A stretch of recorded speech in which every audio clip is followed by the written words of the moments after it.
Olá, alunos do 7º ano do Ensino Fundamental, sejam bem-vindos à nossa aula. Eu sou o professor Renato Souza, do componente curricular Ensino Religioso, e vamos ver do que vai tratar esta aula. Aula de número 9, revisão e avaliação.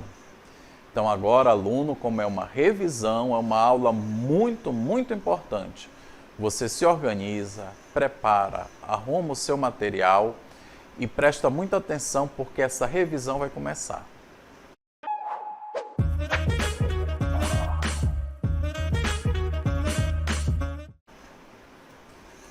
Olá, alunos do 7º ano do Ensino Fundamental, estamos aqui para a nossa revisão da unidade 1. Vamos trabalhar nessa revisão alguns temas que são bem pertinentes, que são bem importantes, que foram vistos ao longo das aulas da unidade 1, revendo, relembrando, voltando, revisitando as nossas anotações, a nossa memória, colocando aí todo o nosso potencial para nós verificarmos quais as melhores, ou para nós verificarmos quais os pontos mais importantes, né, quais as melhores formas de se conectar e de compreender os temas que nós estamos trabalhando, ou que nós trabalhamos ao longo dessa primeira unidade. Então vamos lá? Vamos ver então o primeiro ponto importante que nós vamos revisitar nesta revisão, que é a liderança religiosa e a inspiração de pessoas. Muito importante, né? Essa ideia de que o líder religioso ele é uma inspiração para aquelas pessoas que estão sob sua responsabilidade.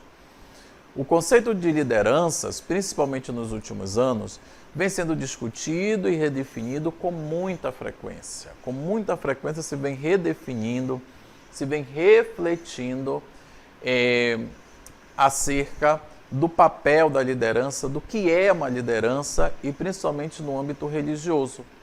Olha só o segundo parágrafo. De alguém autoritário e insensível a uma pessoa inspiradora e empática. Né? O líder não é só aquele que manda de forma fria e insensível, mas é alguém carismático, que convida ao trabalho, que convida à ação e profundamente empático com aquelas pessoas com as quais ele trabalha, aquelas pessoas que estão sob sua liderança. Vamos lá? Nós ainda temos aí, baseado nisso, nós temos aí, olha só, a liderança é um serviço que deve ser desenvolvido com base nas necessidades do grupo e no desejo de ajudá-lo a alcançar seus objetivos. Olha, a liderança ela vai se definir de acordo com as necessidades daquele grupo que está sendo liderado. Ela vai ter os seus limites, vai ter os seus padrões, vai ter a sua forma modelada ali de acordo com o grupo, as necessidades do grupo, os anseios daquelas pessoas que estão sendo lideradas. Né? Então é isso que vai definir aí o perfil da liderança. Né? Você é um líder para quê? Para quem?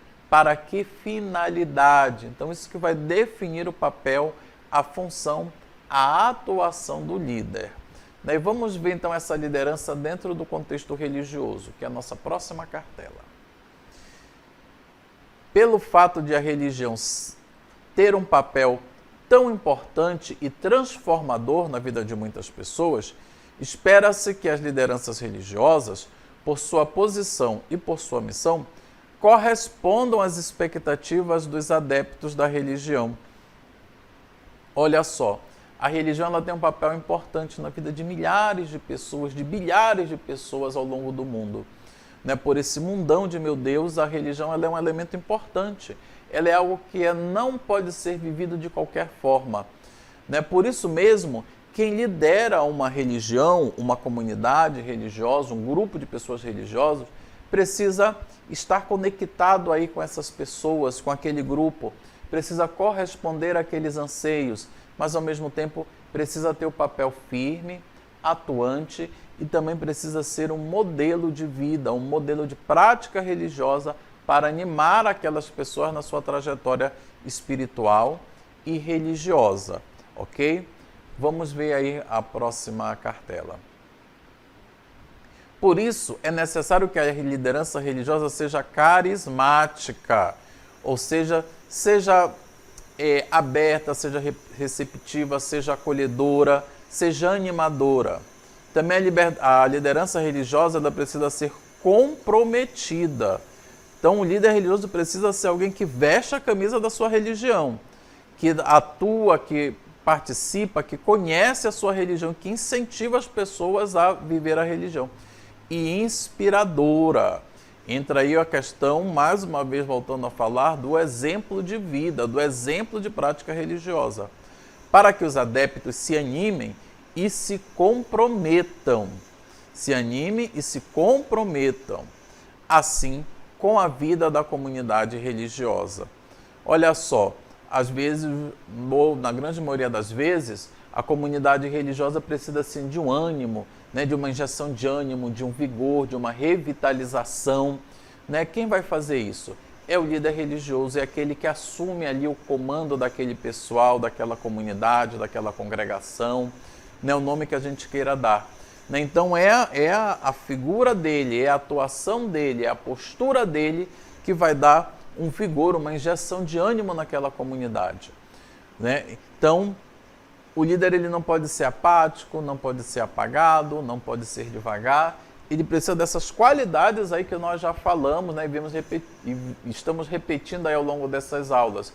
Ser carismático, ser comprometido, ser empático, estar próximo do seu povo. Nessa ideia do líder isolado, que ninguém chega perto, cercado de assessores, isso não pode mais existir. O líder precisa ser alguém próximo, que está sempre de portas e braços abertos para acolher o povo que ele lidera, para ouvir o povo, ouvir aquilo que o povo tem para lhe perguntar, para lhe dizer, pedir os seus conselhos, né? Conhecer os problemas do seu povo, vivenciar com ele suas dores, suas preocupações, suas angústias. Porque, afinal, a função da religião, além de conectar a pessoa com o sagrado, também é oferecer às pessoas um consolo, um alívio, um descanso, às vezes numa vida inteira que a pessoa tem de momentos difíceis, complicados, de sofrimento, nos momentos de doença, na sua vida, na vida de um familiar, na vida de sua família. Então, é muito importante que o líder religioso corresponda a essas necessidades das pessoas e até inspire, né, outras pessoas a que sejam líderes como ele. Vamos lá para a próxima cartela. Muitos grupos religiosos investem na formação e capacitação de suas lideranças. Olha que importante, né? Não basta só o líder ter aquelas características que já foram mencionadas. É preciso que o líder estude, se forme, se capacite para exercer suas funções. Um exemplo disto é a formação do padre na Igreja Católica. Olha aí, você que é católico, você já parou para perguntar qual é a formação do seu padre?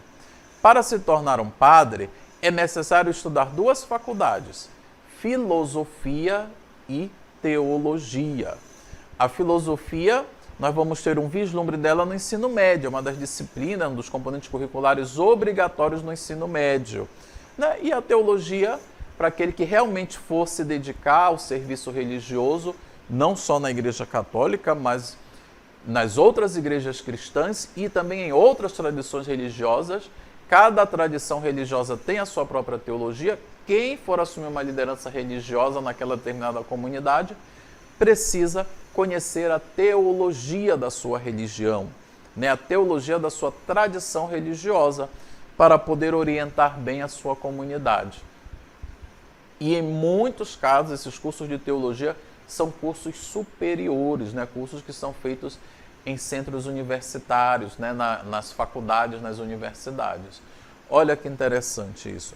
É importante estudar, né? É importante se aprofundar, não só para ser líder religioso, para ser qualquer coisa na vida, você tem que estudar, tem que se aprofundar, tem que conhecer, tem que ler bastante. Né? Precisa ler, precisa ter conhecimento. E vamos ver agora alguns exemplos de lideranças religiosas de acordo com algumas tradições religiosas, revisando e relembrando o que nós já vimos nas aulas anteriores. Olha só, uma das coisas que nós vamos revisar aqui nessa nossa aula é a liderança religiosa no judaísmo. Né? Vamos ter uma pequena noção do judaísmo, das suas lideranças nesse parágrafo. O judaísmo já possuiu diversas formas de liderança, desde os patriarcas, profetas e reis, passando pelos sacerdotes que serviam no Templo de Jerusalém, até o que se tem hoje. O que é que nós temos hoje? Está aí destacado, os rabinos. Vamos ver de onde vem essa palavra, os rabinos, que é justamente a imagem deste jovem, né, que está estudando aí do lado. Ele já está se preparando para exercer as funções de rabino na sua comunidade religiosa. A palavra rabino vem do hebraico rabone, que quer dizer sábio, mestre ou mesmo professor. Né? O rabino ele é aquele personagem, aquela pessoa da comunidade judaica, da comunidade israelita, que conhece com profundidade as tradições de Israel, as tradições do judaísmo, e recebe a missão da comunidade de manter essas tradições vivas nas sinagogas, né, espalhadas pelo mundo, nas comunidades judaicas. Zelar para que as liturgias, as tradições, as escrituras, as cerimônias realizadas pela comunidade judaica sejam feitas de forma adequada, se adaptando às mudanças do tempo, mas ao mesmo tempo sendo fiéis às suas origens, às suas raízes. É uma grande responsabilidade, né, do rabino na sua comunidade, né? Merece todo o nosso respeito. Vamos lá, ainda temos mais coisas. Olha, atualmente, no judaísmo, o termo rabino serve para indicar aqueles que receberam a ordenação rabínica ou são educados sobre os ensinamentos da halacha, né? A lei e a teologia judaica. Né? São pessoas que ou receberam essa ordenação, uma cerimônia, que são investidos dessa autoridade, ou pelos estudos, pela formação, pela experiência, pela caminhada na comunidade, eles são reconhecidos como mestres, como detentores de sabedoria, né? E podem já auxiliar os rabinos ordenados em algumas funções na comunidade. Né? Geralmente são homens com experiência na comunidade. Né? Olha que interessante. Vamos ver mais sobre o rabino. Né? Os rabinos são pessoas normais, né, que podem ser oficialmente reconhecidos através desse processo de ordenação ou informalmente, como foi falado antes, em virtude do respeito que conquistaram pelo seu conhecimento e noção de justiça. Então pode ter o rabino ordenado e pode ter o rabino pela experiência, né, pela prática, pela caminhada comunitária. Né? É importante nós vermos isso. Nas lideranças religiosas, há aqueles líderes que são investidos por meio de alguma cerimônia, por meio de algum reconhecimento oficial, institucional. Então, se tornam líderes, né, por causa desse reconhecimento oficial, mas também há aquelas lideranças que acabam nascendo espontaneamente, livremente, aquelas lideranças que acabam nascendo de forma livre, muitas vezes até respondendo a uma necessidade da comunidade. Em muitas comunidades, sobretudo aqui no nosso interior, onde, por exemplo, falta a figura do padre, o padre vai esporadicamente. Então surgem ali os catequistas, os ministros, isso na dimensão católica, né, a partir da Igreja Católica. São pessoas comuns, são pessoas que não são sacerdotes, que não receberam nenhum mandato, não foram investidos de nenhuma autoridade por parte da instituição, mas que, como se Deus fosse suscitando aquela liderança para manter ali a vida da comunidade. Também são reconhecidas como lideranças religiosas. Isso é muito importante, né? A religião ali vai suscitando aquelas pessoas para que elas façam as vezes da liderança em muitos aspectos, né? E se tornem, de fato, lideranças, porque elas vão estudando, vão se preparando, né? Vão se formando e vão tendo reconhecimento da comunidade para liderar em alguns momentos aquele povo, né? Aquelas pessoas que professam determinada religião. Vamos ver aqui uma outra tradição religiosa e suas lideranças. O islamismo. No islamismo, os nomes títulos e funções das lideranças religiosas variam de acordo com a vertente e a localização geográfica das comunidades. O islamismo é uma religião tão grande que muitas vezes nós podemos encontrar variações em relação ao uso dos nomes, às funções que seus líderes realizam, né? As funções que seus líderes desempenham nas suas comunidades, né? Pela expansão, né, dos grupos religiosos que mais cresce no mundo numericamente. Vamos apresentar aqui somente os mais comuns no Brasil. Para facilitar o nosso trabalho, vamos ver aqueles que são mais comuns no Brasil, ou porque estão aqui presentes na sociedade brasileira, ou que aparecem nos noticiários, nos jornais. Interessante que tem muita coisa sobre esses líderes do islamismo. Vamos lá, vamos conhecer o primeiro. O imã, né? Não é o imã de geladeira, por favor, é o imã. O nome sagrado, um nome muito importante no islamismo. O título gera bastante contestação e varia de acordo com regiões e grupos muçulmanos. Geralmente, o imã é a pessoa que coordena a oração na mesquita. Mesquita é a casa de oração, é como se fosse o templo, né, dos muçulmanos, né, dos islâmicos.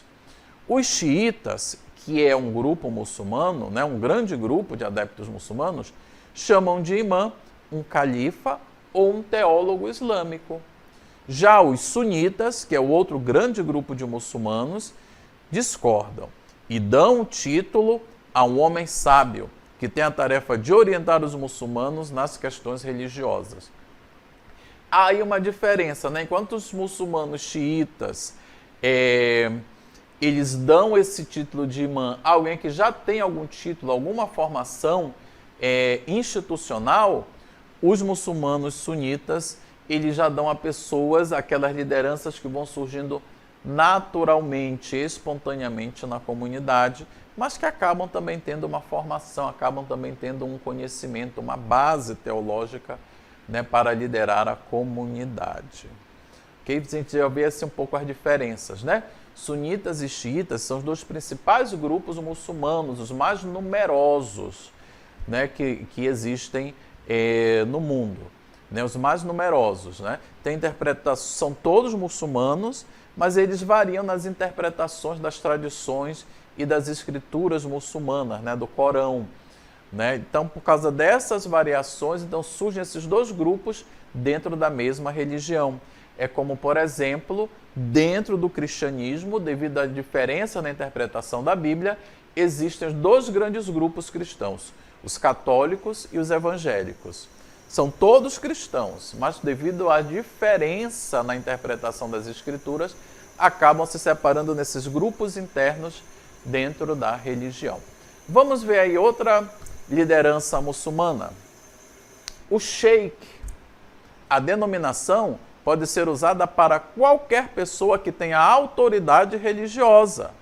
Vem do árabe shaykh, que significa ancião. Os sheiks são bastante respeitados na comunidade muçulmana. Olha que legal. E vamos ver aí agora a liderança cristã dentro do cristianismo, né? A liderança cristã é diversificada, incluindo pastores, padres e líderes leigos. Olha, o cristianismo também é uma grande religião, numericamente falando. Dentro do cristianismo há diversos grupos cristãos, há milhares de igrejas e cada grupo, cada segmento cristão acaba tendo tipos de lideranças aí bem variados, né? Alguns vão ter padres, outros vão ter pastores, bispos, alguns de um tempo para cá retomaram a figura dos apóstolos, né? Então há uma variação muito grande aí, né? Nós vamos tentar aqui, nessa rápida apresentação, fazer uma coisa mais compilada, que você aluna possa entender melhor. Vamos lá, voltar lá naquela cartela só para a gente concluir, olha só. Pastores, padres, líderes leigos. Quem são esses líderes leigos? São aquelas pessoas que estão na comunidade, mas que não têm o ministério do padre nem o ministério do pastor. Cada denominação pode ter suas próprias estruturas de liderança, mas todas compartilham a missão de guiar os fiéis na fé. Olha que legal, apesar dessas diferenças, essas lideranças diversificadas do cristianismo têm essa mesma função, guiar o fiel cristão na fé. Ou seja, são todos pastores de almas, né? De uma forma ou de outra, todos eles têm essa missão de guiar os fiéis em direção ao Cristo. Vamos ver as características da liderança cristã. A liderança cristã é frequentemente caracterizada pela pregação, ensino e serviço à comunidade. Os líderes cristãos são chamados a servir e a ser exemplos de fé, promovendo valores como a compaixão e a justiça social. E vamos ver agora também outro ponto importante que foi visto nessas aulas, que é o diálogo interreligioso. É um processo dinâmico e contínuo de comunicação, interpretação entre pessoas de diferentes tradições religiosas, no qual essas mesmas pessoas se encontram para compartilhar experiências, compreender as crenças e práticas umas das outras e explorar questões de significado espiritual e ético em um contexto de respeito mútuo. Ou seja, são pessoas que já não brigam para saber qual é a verdadeira religião, mas cada um vivendo a sua, procuram se comunicar, se conectar em busca da promoção da dignidade humana, da paz, da superação das violências, da promoção do respeito. É muito importante. Nenhum deixa a sua religião, mas cada um na sua religião, em alguns momentos, caminham juntos, de mãos dadas, para buscar uma sociedade melhor. Vamos ver o objetivo do diálogo interreligioso. O objetivo fundamental do diálogo interreligioso é promover a compreensão mútua, o respeito pelas diferenças e a cooperação entre as tradições religiosas. Olha que legal, né? O respeito, respeito às diferenças, respeito às diferentes tradições, às práticas, a promoção daquilo que nós chamamos de liberdade religiosa, E para concluir, vamos ver aqui a última cartela, ainda dentro do diálogo interreligioso. Isso ajuda a construir uma sociedade mais participativa e dialogada, o que traz justiça, paz e inclusão.